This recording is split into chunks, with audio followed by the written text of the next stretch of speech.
Ponto de vista hoje, sem Elivaldo Barbosa, mas com Délio Rocha, direto de Brasília. Vamos falar com Délio, lá da capital federal. O Délio que vem nos trazer aqui sobre a reforma tributária. Ainda se discute a tramitação da reforma da Previdência no Senado Federal, no entanto, os olhos do governo já se voltam para essa nova modelagem na área tributária que quer se implementar aqui no Brasil também, mas ao que parece ainda muito distante de uma consonância em relação às propostas que tem governo, Câmara e Senado.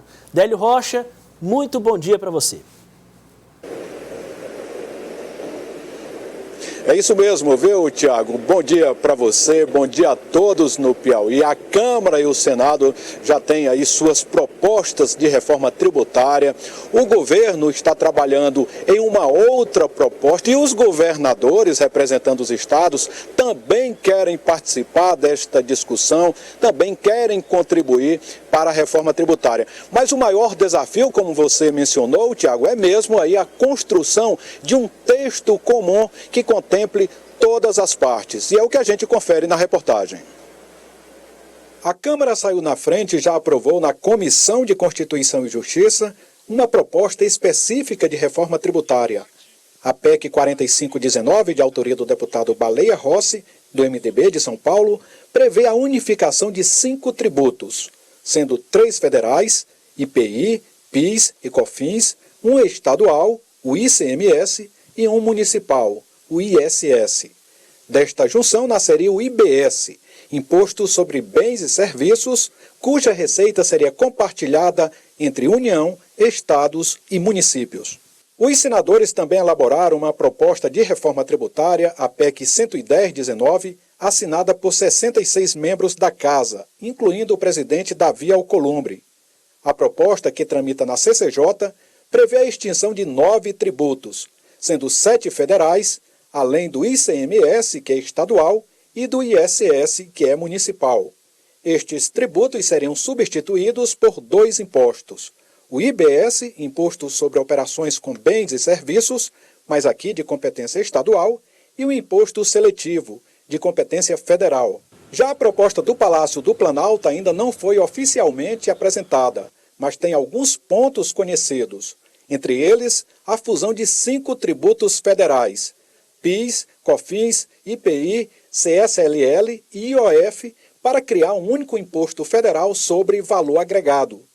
O governo também estuda a criação de um imposto sobre transações financeiras semelhante à antiga CPMF. Todas as propostas defendem a simplificação do sistema tributário brasileiro, mas com receitas diferentes. E o desafio agora é tentar harmonizar estas propostas para se construir um texto comum de reforma tributária.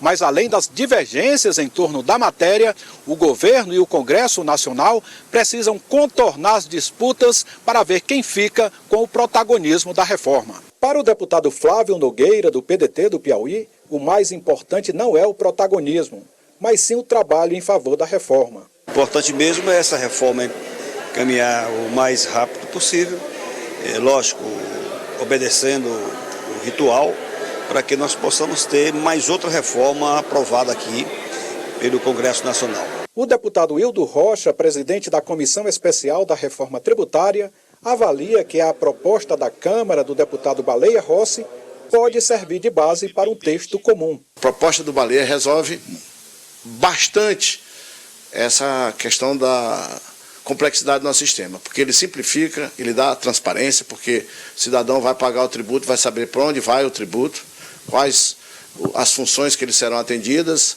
assim como também diminui a injustiça que existe, diminui a regressividade, mantém a autonomia tanto dos estados como dos municípios. Portanto, eu vejo que é uma proposta muito boa. Mas a presidente nacional do PT, deputada Gleisi Hoffmann, disse que a oposição também trabalha para apresentar uma proposta de reforma tributária. Nós queremos que tribute lucro e dividendo, nós queremos que tribute grande fortuna, queremos que tribute jatinho, queremos que tribute iate, ou seja, bens que são de propriedade, que são ganhos daqueles que têm mais condições. Então nós vamos apresentar uma proposta bem completa. Para o economista Raul Veloso, independente de qual proposta prevaleça, o importante é manter alguns pontos considerados essenciais. A carga tributária brasileira é muito elevada.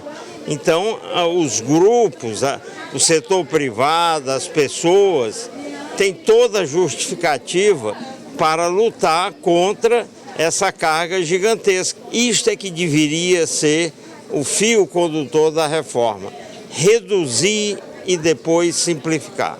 Raul Veloso também compreende a reivindicação dos estados no sentido de manter a autonomia na gestão do ICMS. Cada estado, cada ente quer ter o seu domínio daquilo que tem de ser cobrado no seu território. Então, é normal que todos vão defender a sua arrecadação, a sua forma de cobrar, até porque os estados, em particular, eles perderam muita receita da Constituição para cá. Olha, Tiago, a ideia de se criar um imposto nos moldes da antiga CPMF foi defendida esta semana pelo secretário especial da Receita Federal, Marcos Cintra, e ele falou que o governo está estudando a criação deste imposto que incide sobre todos os pagamentos, sobre pagamentos de qualquer natureza. Só que essa proposta ela vem sofrendo rejeição até mesmo de membros do governo. E aqui no Congresso Nacional, esta semana, o presidente da Câmara, o deputado Rodrigo Maia, disse que não há qualquer possibilidade de se passar na casa um imposto tipo CPMF. Portanto, aí no texto final, na proposta do governo, muito provavelmente a gente deve ter mudanças em relação a essa ideia aí de se criar um imposto tipo CPMF, ou então essa ideia aí acabe não vingando, né, e fique mesmo de fora essa proposta do governo. Tiago. Tá certo, Délio Rocha, muito obrigado pelas informações. Sabe qual foi a parte que eu mais gostei da sua matéria? A parte em que o especialista fala, ao invés de se discutir uma simplificação, deveria-se ter como foco agora discutir uma redução dessa carga pesada que existe sobre as costas dos brasileiros e que pesa ainda mais, Délio Rocha, quando nós não vemos esses recursos sendo aplicados de forma correta, e aí o cara tem que pesar ainda mais no orçamento, contratando serviços privados em áreas que o poder público deveria dar uma solução e um serviço de qualidade. Você concorda comigo? Sem dúvidas, Tiago. Olha, aqui se fala muito que a questão não é nem o peso dos impostos, mas é o retorno, né, que não se tem, que a gente não vê, né, na prestação de serviços para o brasileiro de forma geral. Há uma carência aí na área de educação, na área de saúde, e esses impostos aí poderiam suprir esta carência. A gente espera, né, que com essa reforma tributária, muitos dos problemas hoje que atingem os brasileiros que possam ser resolvidos. E também, né, que quem possa pagar mais tenha aí uma responsabilidade maior, mas tudo isso com equilíbrio. A gente espera que governo, deputados, senadores, que eles possam entrar aí num consenso e deste consenso saia uma boa reforma para todos os brasileiros. Tiago. Valeu, Délio. Muito obrigado pelas informações. Um ótimo dia para você. Até a próxima.